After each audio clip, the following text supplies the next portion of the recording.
bakurikiye Kristo bari mu munezero mu ijuru, kandi bamenye amaraso yabo kubera urukundo bamufitiye.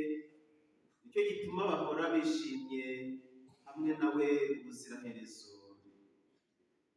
Kw'izina ry'Imana Data, Umwana na Roho Mutagatifu.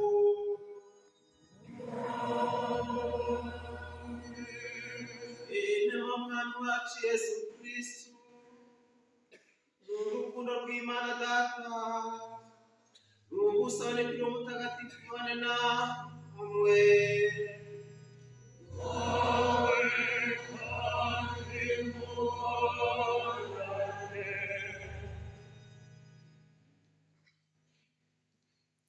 Muri misa twifatanya abakristu bayisabye, umukristukazi ushimira Imana n'umubyeyi Bikira Mariya kubera ibyiza ihora ibakorera, barasaba gukomeza kurindwa nayo.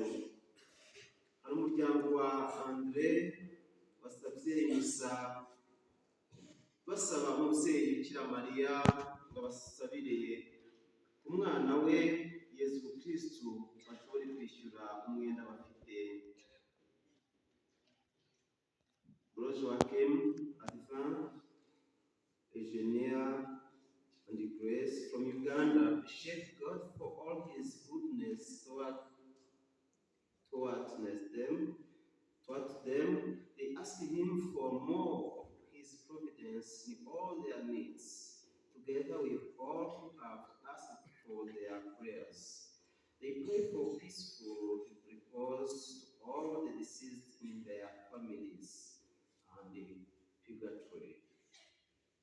Bakristo bavandimwe, isi yose akuzwe. Isi yose akuzwe. Igitambo cy'Ukarisiya iki cyumweru ndagira ngo mbanze mbahe ikaze umurwa mukuru mubyeyi Bikira Mariya.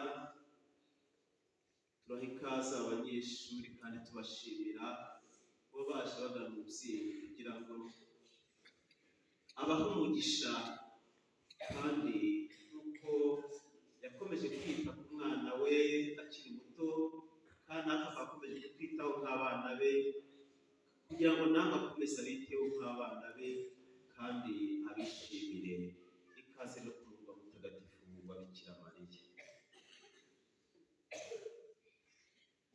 Turaha kandi ikaze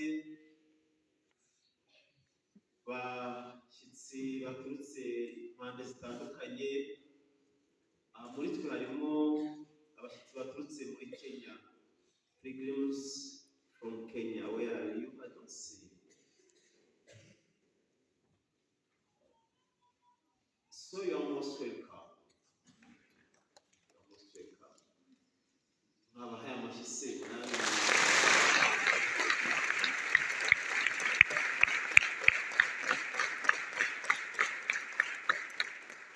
Ubundi ni benshi na 53, ntabwo nzi niba barimo hano, sinzi abandi bayobye, ntabwo bizi. Hari abandi baturutse ahandi handi.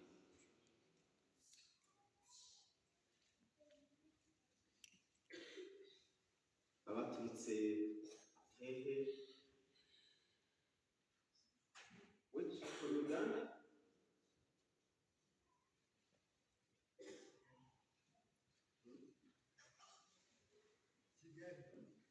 From Kigali. Yeah, sure. Abashyitsi rero bandi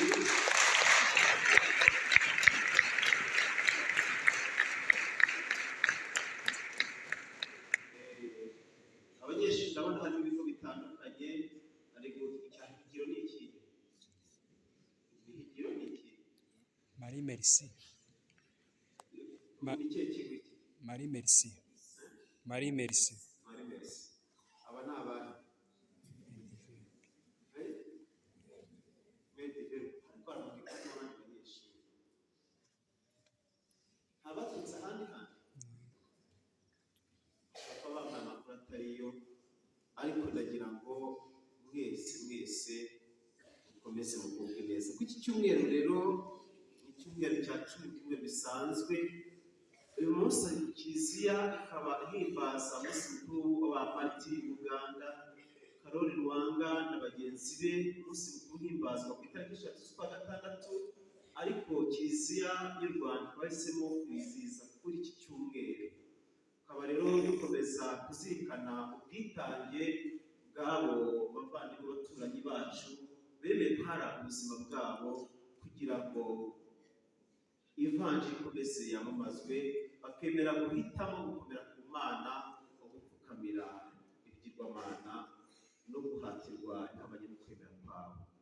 Dutererane kugira ngo natwe tugire ubwo butwari no kwakira ivanjiri ya Kristo, ubutwari no kubaho mu buryo bujyanye n'icyo Kristo atwifuzaho, kandi ubutwari no kurushaho kumwamamaza mu bavandimwe bacu. Nicyo dushobora gukora ibyaha byacu, mu gitambo cy'Ukaristiya dutura dushimira Imana, twitura n'umutima usukuye.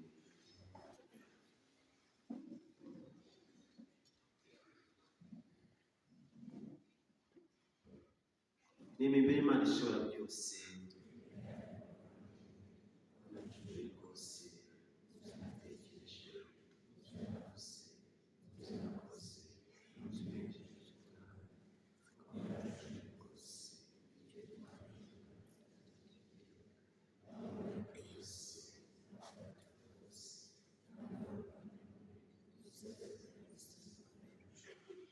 Imana ishobora byose itubanikiza ibyaha byacu byose tuzi mu bugingo bw'iteka.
uyu munsi kandi ni umunsi tuzirikanaho umunsi mukuru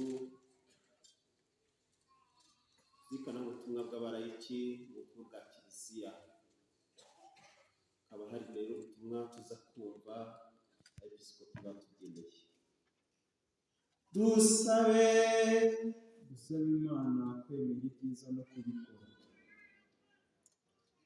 Nyagasani Imana yacu, ubwo buri mwaka dukunda kwibukana urukundo umunsi w'abatagatifu Karuranga bagupfiriye bagenzi bagupfiriye, ugiye kubona ibyo tugusaba twishimye gukurikiza urugero rw'ukwemera kudatezuka badusigiye, kuko Yesu Kristo umwana n'umwami wacu, Imana mubona amatukano bwa Roho Mutagatifu, kuko ibihe bihora bisimburana iteka.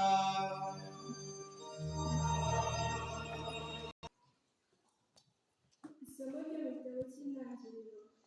Umuntu amaze gusuzugura Imana, maze Uhoraho Imana iramuhamagara iramubaza iti, uri hehe? Undi aramusubiza ati, numvise ijwi ry'Uhoraho mu busitani ngira ubwoba, kuko nambaye ubusa bwihisha. Uhoraho Imana ati, ni nde waguhishuriye ko wambaye ubusa? Uhoraho, aho ntiwariye kuri cya giti nakubujije kuryaho? Umuntu aramusubiza ati, umugore washyize iruhande ni we wampaye kurya kuri cya giti. Uhoraho Imana ibwira umugore ati, wakoze iki? Umugore aramusubiza ati, inzoka yanteye ubwenge ndarya. Uhoraho Imana ibwira inzoka ati, kuko wakoze ibyo, ubaye umuvumwa mu nyamaswa zose